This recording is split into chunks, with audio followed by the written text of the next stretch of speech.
tapi itu pasti bagimu. Shalom, selamat sore Bapak Ibu yang kasih Tuhan. Berjumpa kembali dalam ibadah tengah Rabu. Dalam ibadah minggu ini, kita masih diberi kesempatan oleh Tuhan untuk kita berjumpa dalam ibadah walaupun secara online. Kita masih bisa mendengar firman Tuhan, kita masih bisa memuji, menyembah nama Tuhan. Kita akan mulai siapkan hati kita untuk kita menyembah Tuhan dan menyiapkan hati kita untuk kita mendengar firman Tuhan. Mari kita berdoa. Bapa yang baik, sore hari ini kami siapkan hati kami pada kesempatan yang indah yang Tuhan berikan untuk kami menyembah Engkau, memuji nama-Mu, menikmati hadirat-Mu, dan kami menikmati setiap firman yang akan hamba-Mu sampaikan. Terima kasih untuk berkat-Mu sore hari ini. Kami percaya Engkau hadir bersama kami, walaupun secara online. Kami percaya Engkau sedang memberkati kami. Terima kasih Bapa yang baik. Terpujilah buat nama-Mu. Kami bersyukur memulai ibadah sore ini dalam nama Yesus. Amin.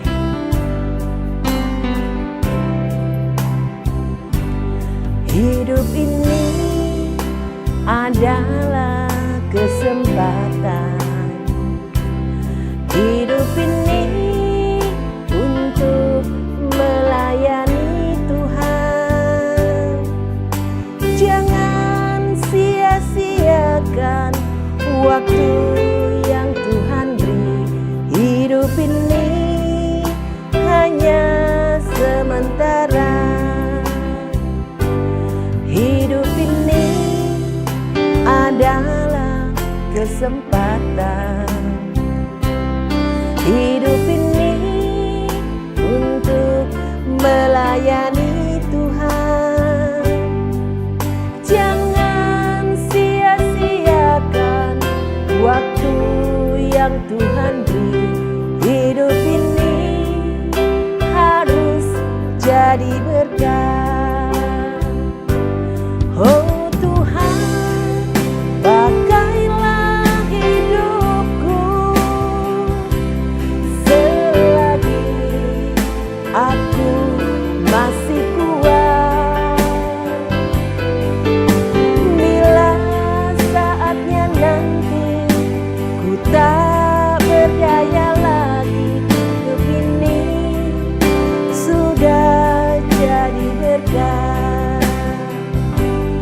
Hidup ini adalah kesempatan. Hidup ini untuk melayani Tuhan. Jangan sia-siakan waktu yang Tuhan beri. Hidup ini hanya sementara. Hidup ini adalah kesempatan. Hidup ini untuk melayani Tuhan. Jangan sia-siakan waktu yang Tuhan beri. Hidup ini harus jadi berkat. Oh Tuhan, pakailah hidupku selagi aku masih kuat. Bila saatnya nanti ku tak berdaya lagi, hidup ini sudah jadi berkat. Oh Tuhan, pakailah hidupku selagi aku masih kuat.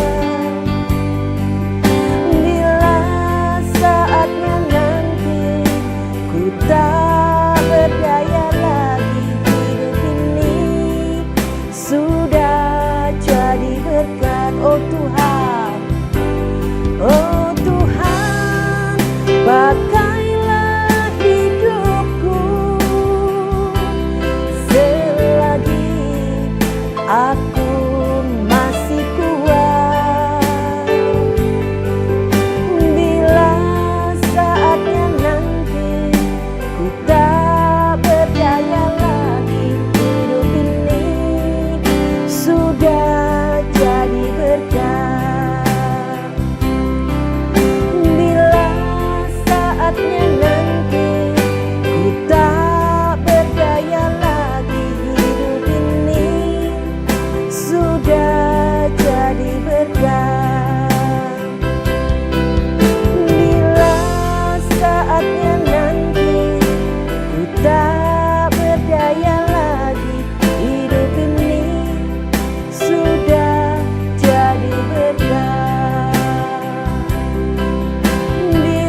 kasih Yesus buat penyertaan-Mu, besar anugerah-Mu, besar cinta-Mu.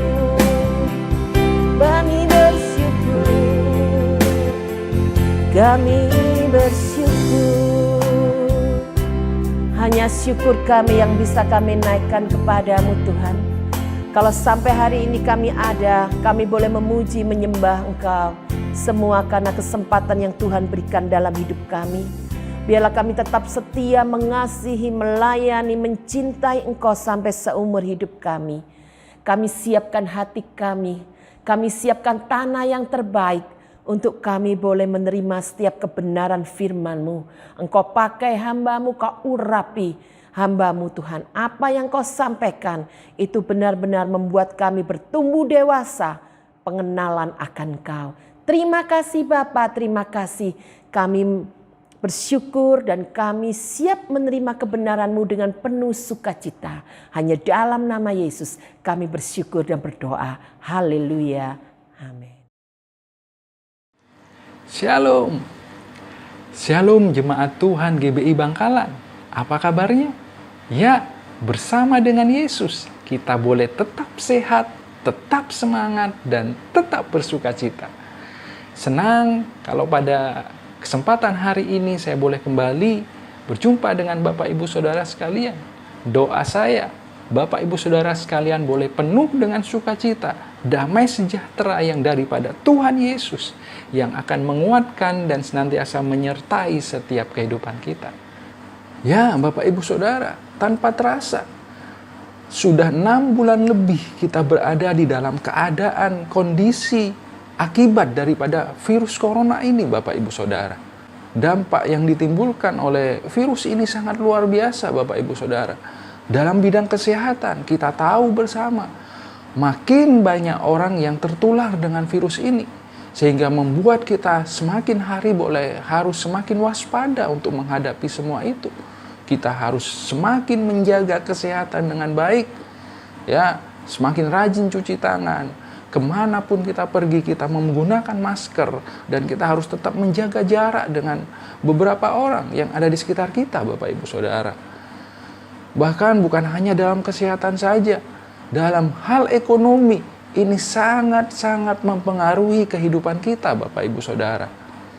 Bahkan bukan kehidupan kita saja, kehidupan seluruh manusia di muka bumi ini dipengaruhi oleh keberadaan daripada virus ini, Bapak Ibu Saudara. Bapak Ibu Saudara, dari virus ini kita belajar bahwa ternyata sesuatu yang tidak terlihat oleh kasat mata itu sangat mempengaruhi dan berdampak besar dalam sebuah kehidupan. Ya, sesuatu yang tidak terlihat ternyata memberikan pengaruh yang luar biasa dalam kehidupan ini. Nah, Bapak Ibu Saudara, begitu juga di dalam kehidupan kerohanian kita. Paulus memberikan nasihat kepada kita semua untuk memperhatikan apa yang ada di dalam kita. Kita harus memperbaharui kehidupan kerohanian kita yang semakin hari semakin baik, semakin hari semakin kuat di dalam Tuhan. Mari kita boleh melihat dan meneladani apa yang Rasul Paulus lakukan sehingga dia boleh berhasil di dalam kehidupannya. Setiap menghadapi kesulitan dan tantangan hidup, dia boleh keluar sebagai seorang pemenang, Bapak Ibu Saudara. Di dalam 2 Korintus yang keempat, ayat yang ke-16 sampai ayat yang ke-18, saya akan bacakan bagi Bapak Ibu Saudara. Sebab itu, kami tidak tawar hati, tetapi meskipun manusia lahiriah kami semakin merosot, namun manusia batiniah kami dibaharui dari sehari ke sehari. Sebab penderitaan ringan yang sekarang ini mengerjakan bagi kami kemuliaan kekal yang melebihi segala-galanya, jauh lebih besar daripada penderitaan kami. Sebab kami tidak memperhatikan yang kelihatan, melainkan yang tak kelihatan. Karena yang kelihatan adalah sementara, sedangkan yang tidak kelihatan adalah kekal. Ya, Bapak Ibu Saudara, Paulus memberikan nasihat kepada kita semua. Mari kita mau memperbaharui, memperhatikan akan manusia rohani kita, manusia batiniah kita, manusia roh kita, Bapak Ibu Saudara. Sesuatu yang ada di dalam kita untuk kita perhatikan. Dan kita akan terus rawat. Nasihat yang Paulus berikan adalah kita memperbaharuinya sehari lepas sehari. Ada pertumbuhan di sana.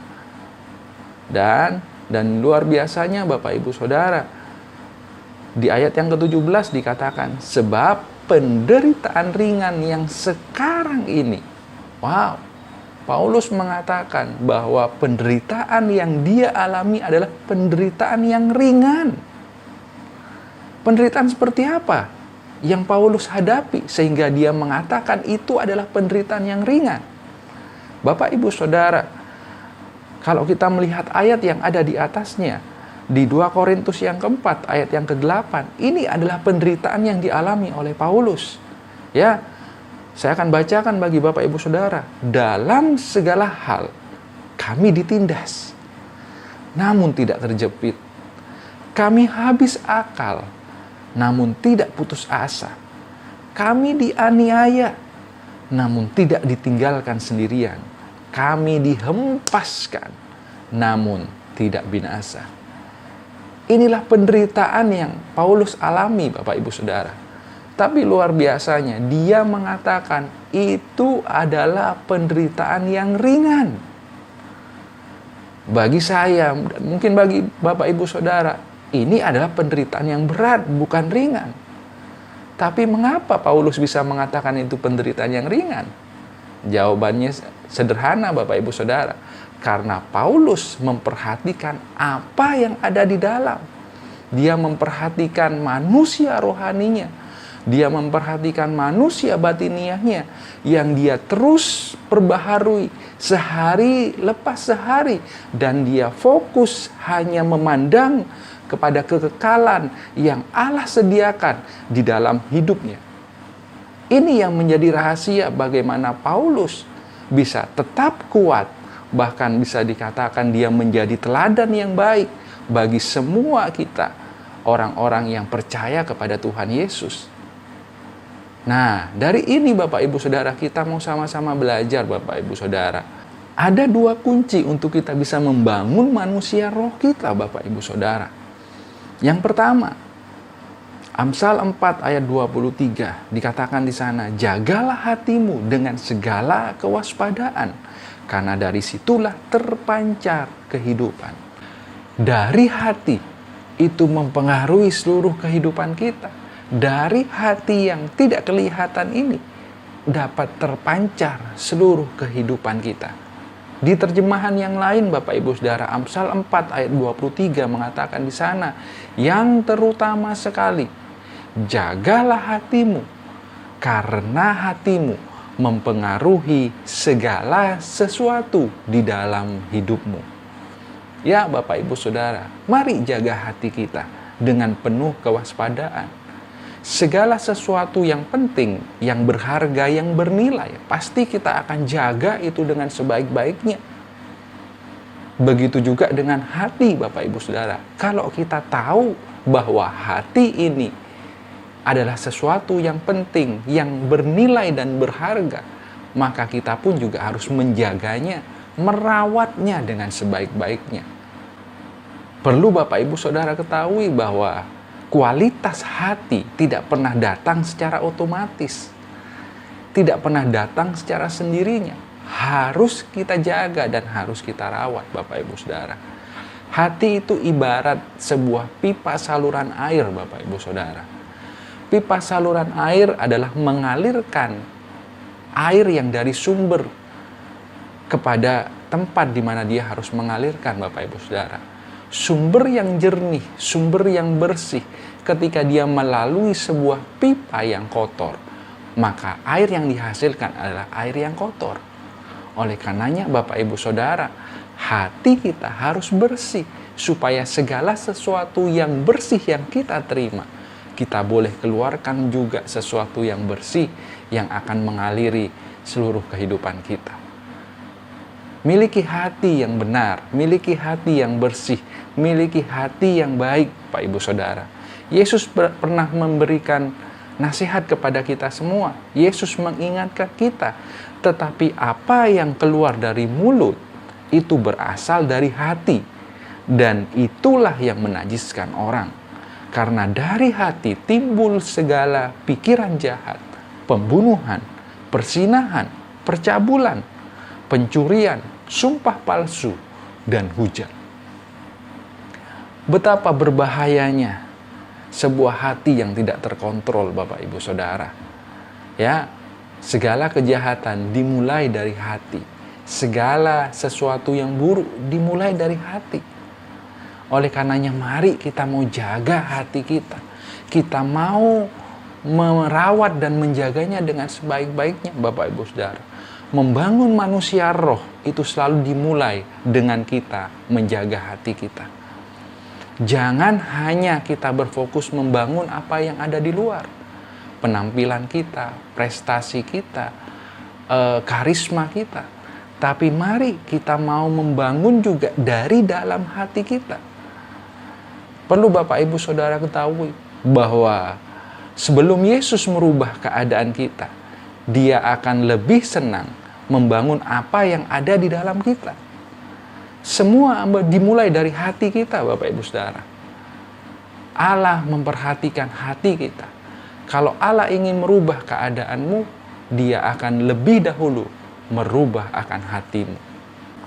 Ya, Allah pernah mengutus nabinya, yaitu Nabi Samuel, untuk menemui Isai dan beberapa orang anaknya. Ketika Nabi Samuel meminta kepada Isai untuk menampilkan semua anak-anaknya, maka ditampilkannya semua anak-anaknya itu, Bapak Ibu Saudara. Apa yang terjadi? Nabi Samuel mengatakan tidak ada satu orang pun daripada anak-anaknya yang dipilih oleh Tuhan. Maka Nabi Samuel mengatakan kepada Isai, masih adakah anakmu lagi? Kemudian Isai teringat akan Daud yang masih ada di padang. Dan kemudian memanggilnya untuk menemui akan Nabi Samuel. Dan hal yang luar biasa, Bapak Ibu Saudara, bahwa di saat itu juga dikatakan bahwa manusia melihat apa yang ada di luar, tapi Allah melihat di dalam hati. Dan di dalam hati Daudlah Allah melihat hati yang berkenan kepadanya, hati yang cocok dengan hati Tuhan, sehingga Daud dipilih untuk menjadi seorang raja untuk Israel, Bapak Ibu Saudara. Ya, dari sini kita melihat bahwa Allah sangat memperhatikan akan setiap hati kita. Allah ingin supaya kita boleh memiliki hati yang terbaik, hati yang cocok, hati yang berkenan di hadapan Tuhan. Hari-hari ini, bagaimana kondisi hati kita, Bapak Ibu Saudara? Menghadapi setiap tantangan, kesulitan, dan keadaan hidup kita. Apakah kita dipenuhi dengan kemarahan, kekecewaan, merasa segala sesuatunya tidak adil? Atau kita mulai menjadi tawar hati? Bapak Ibu Saudara, kita sendirilah yang bertanggung jawab terhadap keadaan hati kita. Oleh karenanya Bapak Ibu Saudara, seperti Raja Daud juga, dia selalu berdoa, minta kepada Tuhan agar Tuhan menyucikan hatinya kembali. Begitu juga mari dengan setiap kita. Apapun keadaan hati kita, mari kita datang kepada Tuhan. Minta kepada Tuhan untuk menyucikan hati kita, membenarkan hati kita, menjadikan hati kita menjadi hati yang berkenan di hadapan Tuhan. Untuk mengetahui ukuran daripada kesehatan jasmani kita, kita perlu untuk tes kesehatan, tes laboratorium, Bapak Ibu Saudara. Tapi untuk kita bisa mengetahui ukuran kesehatan manusia roh kita, kita perlu memperhatikan apa yang ada di dalam hati kita dan keluar dari mulut kita. Ya, Bapak Ibu Saudara, mari kita mau sama-sama rindu untuk kita senantiasa memperhatikan apa yang ada di dalam hati kita. Karena Bapak Ibu Saudara perlu ketahui bahwa segala sesuatu yang kita bangun dari dalam, yang di luar akan mengikuti, Bapak Ibu Saudara. Di saat kita ingin mengubah dunia kita, maka terlebih dahulu mari kita akan mengubah hati kita. Mari Bapak Ibu Saudara bangun manusia roh kita dengan kita menjaga hati kita. Itu yang pertama. Yang kedua Bapak Ibu Saudara, membangun manusia roh kita dengan kita memperhatikan pondasi hidup kita. Matius yang ke-7 ayat yang ke-24 sampai ayat yang ke-27. Di sana Tuhan Yesus memberikan perumpamaan kepada kita semua tentang dua macam dasar. Matius yang ke-7 ayat 24 sampai ayat yang ke-27. Setiap orang yang mendengar perkataanku ini dan melakukannya, ia sama dengan orang yang bijaksana yang mendirikan rumahnya di atas batu. Kemudian turunlah hujan dan datanglah banjir, lalu angin melanda rumah itu. Tetapi rumah itu tidak roboh sebab didirikan di atas batu. Tetapi setiap orang yang mendengar perkataanku ini dan tidak melakukannya, ia sama dengan orang yang bodoh yang mendirikan rumahnya di atas pasir. Kemudian turunlah hujan dan datanglah banjir, lalu angin melanda rumah itu, sehingga rubuhlah rumah itu dan hebatlah kerusakannya. Di sini Bapak Ibu Saudara kita melihat gambaran orang yang hidupnya kokoh dibangun di atas batu dan orang yang bodoh di mana hidupnya dibangun di atas pasir. Dua orang ini sama-sama membangun rumah, Bapak Ibu Saudara. Apa itu membangun rumah? Membangun rumah sama halnya dengan kita membangun kehidupan kita, membangun rumah tangga kita, membangun pelayanan kita, membangun pekerjaan kita. Itu kita sedang membangun rumah, Bapak Ibu Saudara. Dan segala sesuatu yang kita bangun pasti ada dasarnya. Ya. Dan kita melihat di sini bahwa dua bangunan ini sama-sama mengalami hal yang sama, Bapak Ibu Saudara. Mereka mengalami hujan, mereka mengalami banjir, dan mereka mengalami angin. Jadi dua jenis orang ini juga mengalami hal yang sama. Tapi luar biasanya Bapak Ibu Saudara, ada dua keadaan yang berbeda setelah terjadinya angin, hujan, dan banjir.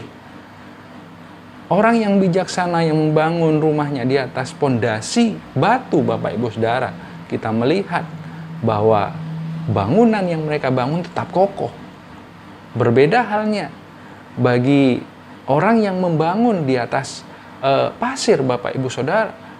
Kita melihat bahwa kehidupannya menjadi roboh, bangunannya roboh. Ini yang membedakan Bapak Ibu Saudara.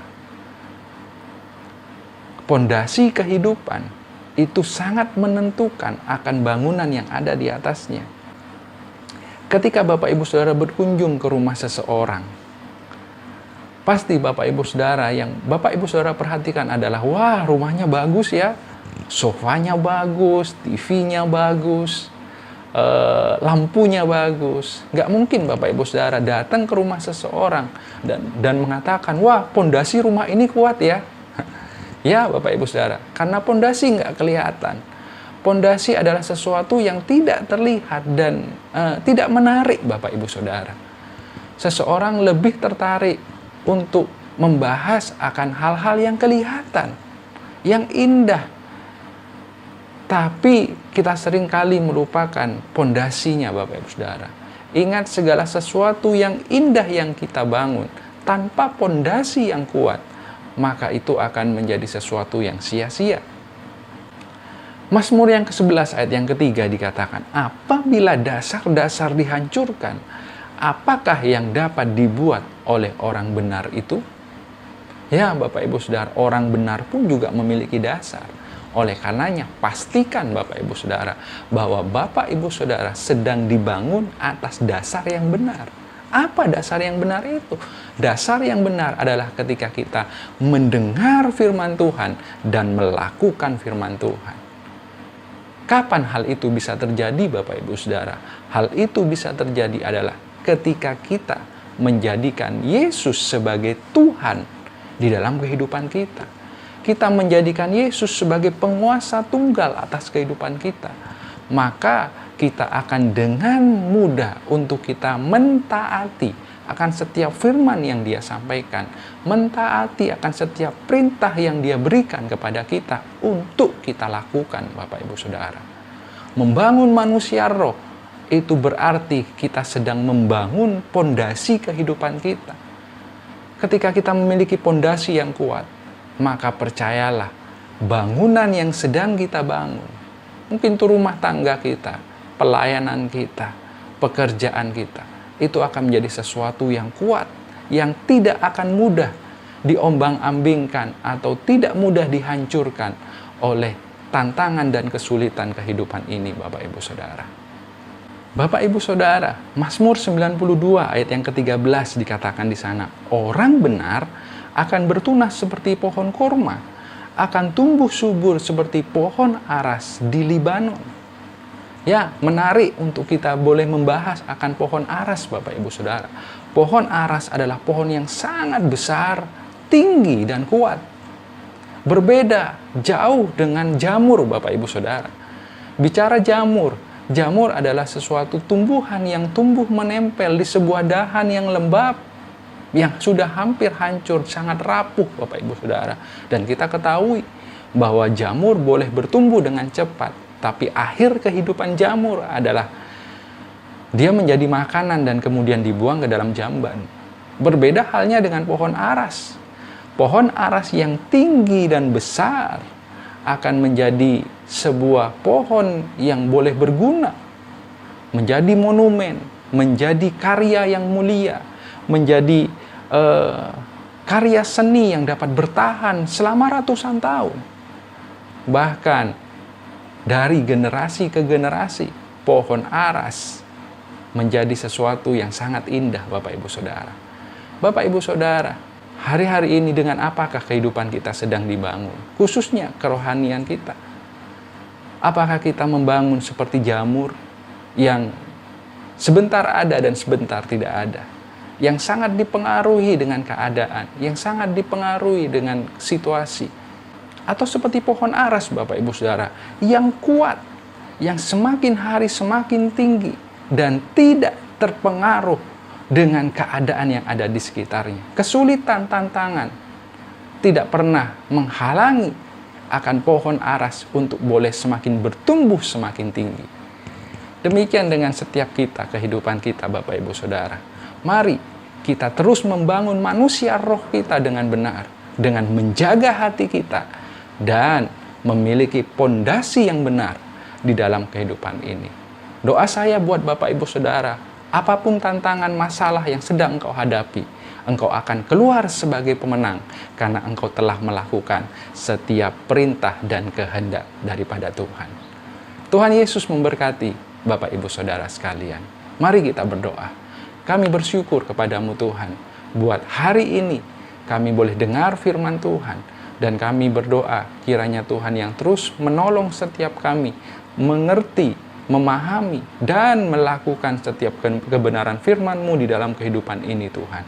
Dan kami percaya Tuhan, ketika kami mau memperhatikan apa yang ada di dalam kami yang tidak kelihatan, yaitu manusia roh kami Tuhan, untuk semakin bertumbuh di dalam Tuhan, maka kami akan melihat keadaan yang ada di luar, keadaan yang ada di dalam kehidupan kami ini menjadi keadaan yang semakin hari boleh semakin baik pula Tuhan. Terima kasih Bapa, kami percaya Tuhan, Engkau mengasihi setiap jemaat-Mu, Engkau memperhatikan setiap jemaat-Mu, Engkau peduli akan setiap jemaat-Mu Tuhan, dan Engkau akan menyediakan pertolongan yang terbaik bagi setiap jemaat-Mu Tuhan. Terima kasih Bapa. Kami bersyukur kepadamu Tuhan buat sore hari ini. Apapun masalah kami boleh tetap berharap dan bersandar hanya kepada Tuhan. Bapa, kami yakin dan percaya hidup kami adalah hidup yang diberkati Tuhan dan hidup untuk menjadi berkat bagi sesama kami. Terima kasih Tuhan Yesus, terima kasih. Biarlah berkat yang besar dari Bapa di sorga, kasih sayang daripada Tuhan Yesus Kristus, dan penyertaan dengan Roh Kudus menyertai setiap kita semua hari ini, bahkan sampai selama-lamanya. Hanya di dalam nama Tuhan Yesus kami sudah berdoa dan mengucap syukur. Yang percaya dan sudah diberkati Tuhan sama-sama katakan, Amin. Amin. Ya, Tuhan Yesus memberkati Bapak, Ibu, Saudara sekalian. Amin.